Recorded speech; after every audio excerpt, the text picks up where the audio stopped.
Good morning and welcome to the news review segment of the Power Breakfast Show. Quite some nice, soothing music on a Friday morning at a time when Kenyans are all edged on their seats, courtesy of the party primaries that have been going on for a while. And today in my panel, I'm joined by losers and winners. I'm also joined by people in the middle ground. I'm joined by people who feel politics is just not their game. And I'm joined by people who are in anticipation. I will start with Dr. Good morning and welcome. Good morning and many thanks for inviting me to the show. Dr. Kileme Muria, aspiring governor for Meru County on a Maendeleo Chap ticket. Yes. Years is yet to come. 8th August is a big day. Yes, How do you feel? Well, you know, I think it's, you know, I feel good. I am looking forward to it. I like the fact that the primaries have gone okay in parts of Meru. And you have got a weaker opponent? No. I am good to have very strong opponents in Meru, actually, because you've got the Senator, Kiraitu Moronge. We have the incumbent Governor, Peter Munya. We have a Member of Parliament for Bore, very popular Member of Parliament, Getobu, Kinoti. And, you know, one guy running in ODM, in COD, is called BJ Way. I see you're confused. ODM, COD, NASA, you don't know which is which. It's quite, you know, I mean, this thing is, as you know, is very fluid in this country, so sometimes it's very difficult to keep to. Thank you very much, Dr. Ari. Also with us in the studio today is Mheshimiwa Isaac Mwaura, nominated Member of Parliament, who was aspiring for the Ruiru parliamentary seat. Mheshimiwa, good morning and welcome. Good morning, Charles. I'm happy your ears heal. It's still healing. You can still see it has some stuff there, but it's fine. I'm okay. That was one bloody contest, wasn't it? Well, and very unnecessary, to be very honest. I think there was no need for that kind of provocation, which really was really unwarranted. But that is politics. I forgive those who did that. We'll get to know more about that. Yes. And next to me, the only lady in the panel, the latest winner in town. Good morning, Mheshimiwa, and welcome, Mheshimiwa Beatrice Elachi. Morning, and morning, Kenyans, wherever they are. How do you feel? Well, from being nominated to now having a ticket? Well, I thank God, because I know it's a battle. It has to end on the 8th. That is the day we'll say we have the ticket. But I really want to thank God. I want to thank the women of Dagoretti North and the youth who believed in me. And more importantly, to thank my Luya community who really, it was difficult to give them that smart card, but I thanked them. At least 4,000 got that card, and they really helped me. So that's what you used? We used that. Many of them came with it, but I also want to thank all the others, because I think in Dagoretti North we believed being one, together, without looking at our communities. And everyone came out, they believed in me, and I just want to thank them. Thank you and congratulations. Also with me on my immediate right, Mheshimiwa Gakure Monyo, the Deputy Governor Murang'a County, who now says politics is just not his thing. Why are you quitting so early? It's not a quit. It is the Constitution which did favor the job I was doing as a Deputy Governor.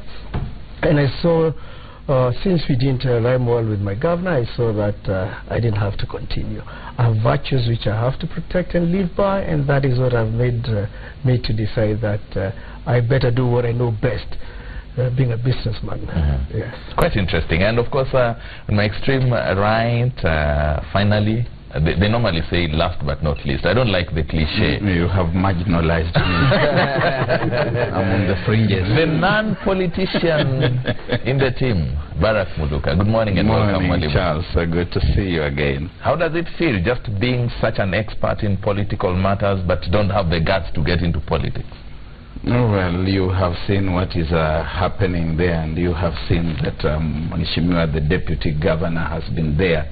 And he has decided he doesn't want to do it. Sometimes you get the impression that this thing is about thugs putting fellow thugs into power. They say, and you're well read, you're quite advanced with issues of literacy. They say that bad politicians or bad governance is a result of fear from good leaders who do not want to take the mantle. It's not that we fear, as Julius Caesar said. I'd rather tell you what to fear than what I fear. For I always be Caesar, and I am Caesar in literary matters. So let me play. That will never change. In that terrain, I tell other people what they should be afraid of. not what I fear. For I fear nothing. More like the biblical story of Jesus. Do what I tell you, not what I do. Thank you very much, ladies and gentlemen. The papers today, very quickly, the Standard and the Daily Nation. The splash there is, of course, the NASA deal. The Daily Nation says, secrets of NASA deal. Raila's offer never to seek a presidential ticket again breaks the dreadlock in power sharing. ODM chief pledges to be a one-term president in a leadership deal that is described as collegiate. And Kalonzo, of course, to be deputy president in a deal signed by principals and deposited with the registrar of political parties, in what Kalonzo himself referred to as, this is not going to be another case of gerrymandering. And of course, Musalia Mudavadi takes a key post of Premier Cabinet Secretary. Some people say it's a honorary position, of course, but they themselves say the Constitution provides for it. If all the articles are not read in isolation of any other. The Daily Nation continues with an extensive coverage of this story in all the pages. Page 5, reactions from Kenyans. Of course, page 6, reaction from Jubilee. Uhuru and Ruto described NASA structure as a non-starter. The president actually goes on to say that is a job for boys. We'll get to hear more about that. Of course, opposition leaders welcome the new arrangement, and many, many more about party primaries. What happened in Starehe, what happened in the 4 counties of Luo Nyanza, still more of a stalemate, nothing yet to come from the ODM party headquarters. The Standard opens with a story about Raila and Kalonzo. Why Raila Kalonzo? I first had the ball, but I had to pass it to the person in the vantage position to score. That is Musalia Mudavadi saying that. Pictures and more stories. Something of interest, page 3 of the Standard. Now, your member of the county assembly, about 2,500 thereabout in the whole country, will be earning their salaries for 8 more months after August 8th.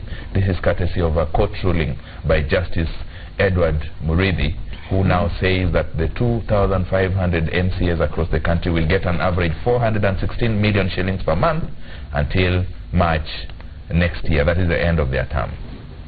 Professor, I start with you. Your take on the NASA deal. It's been talked about in media houses. It's been analyzed by analysts. Wananchi have talked about it. What is so out of the ordinary about this?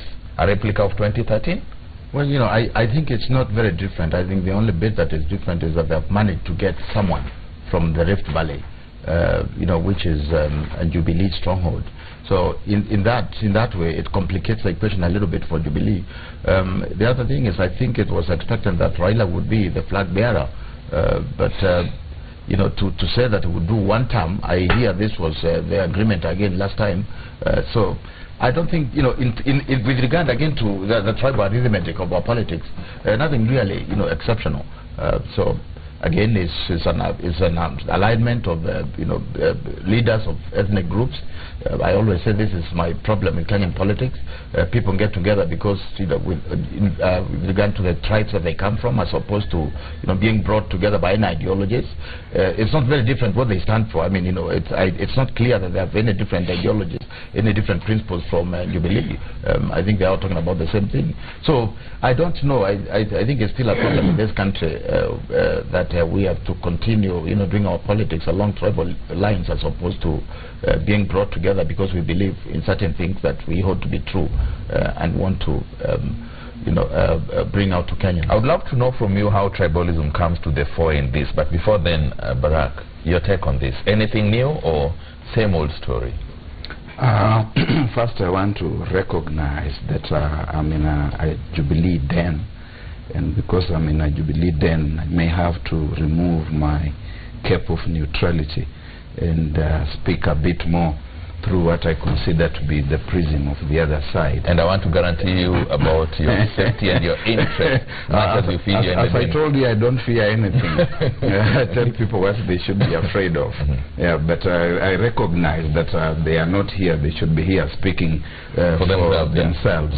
I think we need to look at this within the context of what one may want to call political dynamics, and say that while the players remain virtually the same, perhaps there has been also movement within the political dynamics, and therefore that the context of 2017 is not necessarily the same context. It's not analogous to the context of 2013.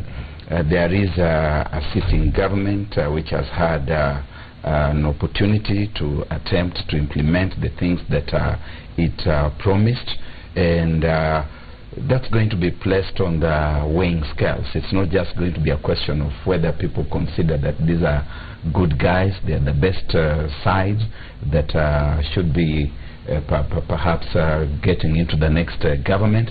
It's going to be also a question of how has this government performed, that Jubilee must recognize that the election to a very great extent is going to be a referendum on its performance. I agree with the professor here about the coming in of Governor Isaac Ruto, and the reality that there must be some plus, no matter how small or insignificant that plus is going to be. Now, if the NASA people wanted to win this election, or to have a greater fighting space, minimum of resistance from the other side, I would have considered that although Isaac Ruto was a late entrant, he was perhaps going to be a very good cat to throw among the doves, because that was going to completely upset the Jubilee. Probably tickled the whole... Yes, which they didn't do. But there's finally the question of what we may call synergy. The last time there was a lot of hemorrhage of synergy. They were not just as CORD, for example, contending against Jubilee. They had their own tiffs within the opposition, and so this gives them the opportunity to engage their synergy and maybe to mobilize a larger voter turnout. But I feel it's a synergy here, Isaac. You have worked with Raila Odinga before. You were in the opposition before you ditched them and crossed over. That's in 2013. What do you take of this new arrangement, especially the synergy that it's talking about? I think, just to be honest, there's nothing new. There's really nothing new. In fact, I'm even surprised somebody like Isaac Ruto could take such a gamble, because he is essentially telling the people of Bomet, don't vote me as your governor. I will be the deputy premier in a NASA government. And much as we would want to say that there will be some addition, maybe 1 or 2 votes from the Kipsigis community, that's true. I think the opposition has been eyeing. And even then, promising people non-existent positions, honestly. You see, power is not because of position, but it so much helps that if you have a position that is anchored in law. Now, there's no such a position as premier minister. And I must also confess here that when I respectfully went to tell Raila Odinga that I want to move from ODM to Jubilee, he actually suggested to me about the chief minister position. He talked to me about that without disclosing further details. And that is what is coming out very clearly now. This position can only be done through a constitutional amendment. And if you look at the history of these MOUs between Raila and Kibaki... What position? The position for chief cabinet secretary? Yes. For Mwaura. Isaac, yes. Is that a fact? It's a fact. It's a fact of reality. And I want to tell you, it's a fact of reality. In fact, he was telling me, and now that you're telling me, I will say it. He was telling me that actually, if then he were to work with Uhuru, then that is a position that we would be willing to occupy. But of course that never came to pass. I think that at that point maybe there was such kind of talk, and of course it would not have happened because of our very able deputy William Ruto. And going forward, that is also the same position. Why? Because obviously it's about the threat of power basis. If you look at now Musalia Mudavadi and the Luhya community, I mean, just being given some hollow thing there. And I would want to imagine the Luhya community, the Kisii, the coastal region, they do not appear in this whole, in whole matrix, and that in itself you will see a Luya presidential candidate emerge, I can assure you. So you are in agreement with the professor here that politics in Kenya is all about tribal positioning? That is the truth. It's about tribal positioning and some icing in the cake somewhere. If you're able to combine... So what is the tribal positioning in Jubilee? Now that you say politics is about tribal... Obviously, I mean, honestly, if you look at the Jubilee coalition, a lot has been gained since the last election. We've gained a lot of traction in areas that were actually coded. And that in itself cannot be underrated. If you look at, for example, the results of Taita Taveta, Thomas Wadegu won with about 16,000 votes. Look at the Jubilee primaries and who won in areas like even in Kisii. You have a woman rep winning with 50,000 votes. That was unheard of. So the game has actually tilted. You can't just bandy some leaders like the Pentagon. In fact, we called again the Pentagon of the 2007, and imagine that then you are going to convince Kenyans. People have moved beyond that. You don't just depend on tribe alone. You must show the people what it... And you see, if it was something fresh, for example, if it was a Musalia Mudavadi Kalonzo ticket, for example, then people would say, hey, let's wait a little. But you see, the voters of Jubilee are used to a Raila candidature. Kalonzo MUSYOKA, of course, made a lot of good noise. I must credit him, because he was being edged out by Raila. But I mean, they wanted to replay the 2007. But the truth of the matter is, Raila has been saying, I would be a one-term president for far so long. I get your point. I get your point, Isaac. I'll come to you, though I'm a bit confused here. You must have been a very good dove hunter. You shoot into the crowd and you hit one of the... He's a town coach. I'll go to the lady last, but before we take a commercial break, after the lady gives us her opinion, Deputy Governor, what's your take on this whole arrangement? Somebody was saying the turnout at Uhuru Park yesterday on a working day is a clear indication of the Jubilee's failure in implementing its manifesto as far as job provision is concerned.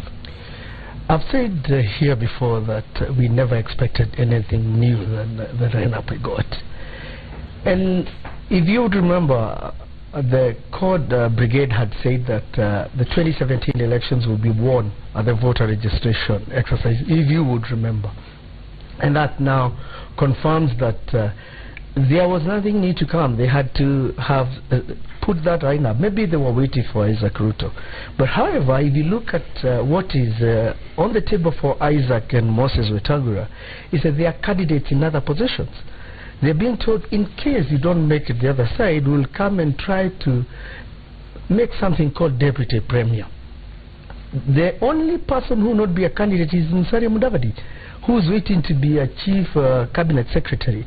And he'll clearly be a cabinet secretary, even if you're calling it premier something now.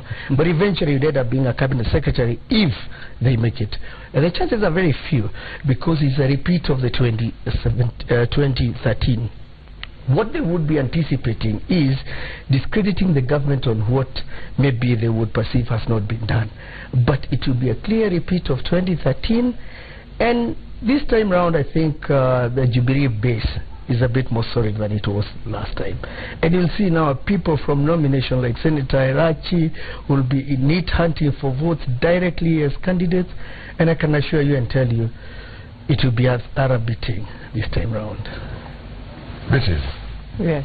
You have had the gentlemen, each of them taking positions as far as their affiliations are concerned, except of course for Barack Kuluka. I know you are in Jubilee. What's your take about this new arrangement, Vanessa?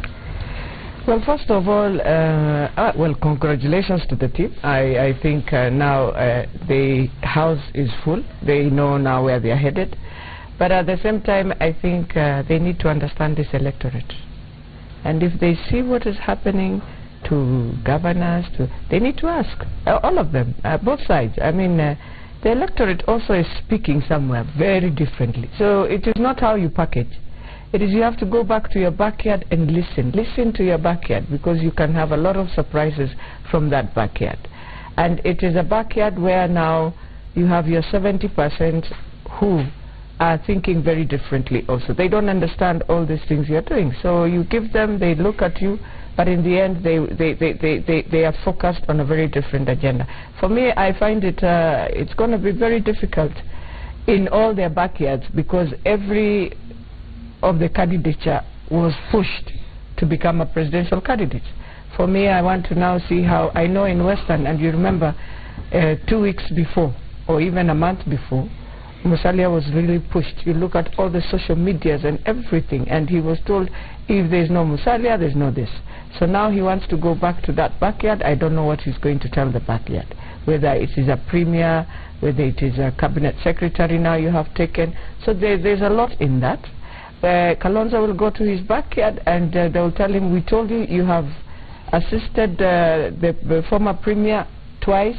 I think it was time for us, and he needs to deal with that. So it is not very rosy as we think. For Jubilee, it's also not very rosy for my president, I'll say that, because we also have to deal with our own in-house after nominations. There are those who feel we stood, you have bruised us, you have left us.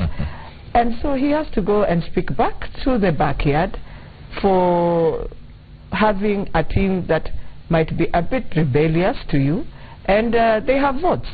Every of these people have votes. So from where you think whether it's those who have lost, every person needs to harmonize your team, because with the new constitution, and that's where many people forget, especially, let me give Nairobi. Jubilee, we have now finished our nominations in Nairobi, but both sides, we're waiting for verdicts from Starehe. The presidential candidates should be asking themselves, we have 2.3 million votes in Nairobi. As a presidential candidate, you must be very worried. It can take you to a runoff, depending on how they come out, depending on whether they come out or they have voter apathy. You can go to a runoff so easily if you are not, because 2.3 million is what you count from the whole country. Now, if it is being held by one county, then you are in big trouble if you don't manage the politics, bring together people, make sure you run a campaign knowing you want to see at least 1.3 to 1.4 million people in Nairobi voting.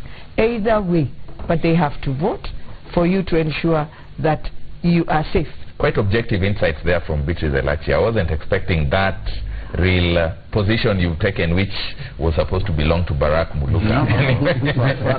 So we are very objective.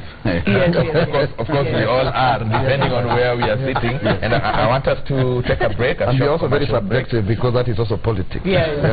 We'll be taking a short commercial break, and when we come back, we'll be looking at the issues that really, of course, Professor Kilemi Mwiria, Isaac Mwaura, and even Deputy Governor Gakure Monyo say they were almost certain it was going to be Raila. We'll be looking at factors that may have led to the choice of Raila Odinga as the flag bearer for NASA coalition.